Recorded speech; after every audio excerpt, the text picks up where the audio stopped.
Alright, another day, another fish. Meron na naman tayo ditong fish na nasa plastic.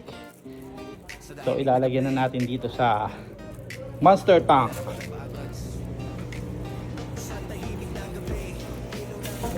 Okay, ito na yung ating bagong kapamilya.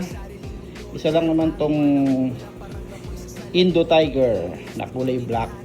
Meron siyang 4 na stripe sa katawan.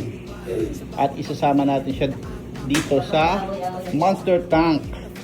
At kasama niya si Bangus at si Red Dragon. Meron kayong bagong kasama ha.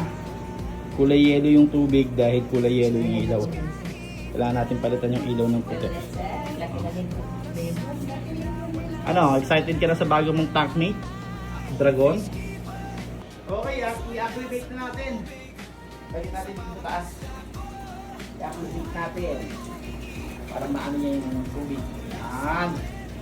Alright. Tatlo na sila.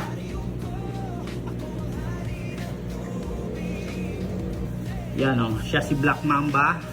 I-acclimate lang natin siya ng mga 30 minutes bago natin siya i-release. Release the Mamba. The Black Mamba. Alright. Excited na si Red Dragon saka si Bangus oh. Ayun, buo na yung ating trio. Triyong tagapaghatid ng swerte. According sa Feng Shui. Kapag pinagsama mo yung Red Flagtail, RFT, at yung Arowana Super Red at itong Indo Tiger ay maswerte ka.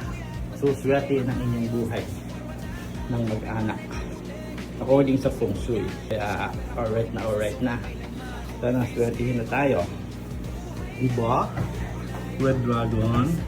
Ayun mga kaisda, it's time to release the Indo Tiger fish kasi 45 minutes halos na siya acclimate, so papakawalan na natin siya para makapiling na siya ni Red Dragon at ni Bangus. Alright. Unang langoy ni Indo Tiger. Indo Tiger is in the house. Yan, nakompleto niya na yung pampaswerte. Itong trio na to yung pampaswerte. Labas na, Indo. Bali ang pangalan nito is Black Mamba.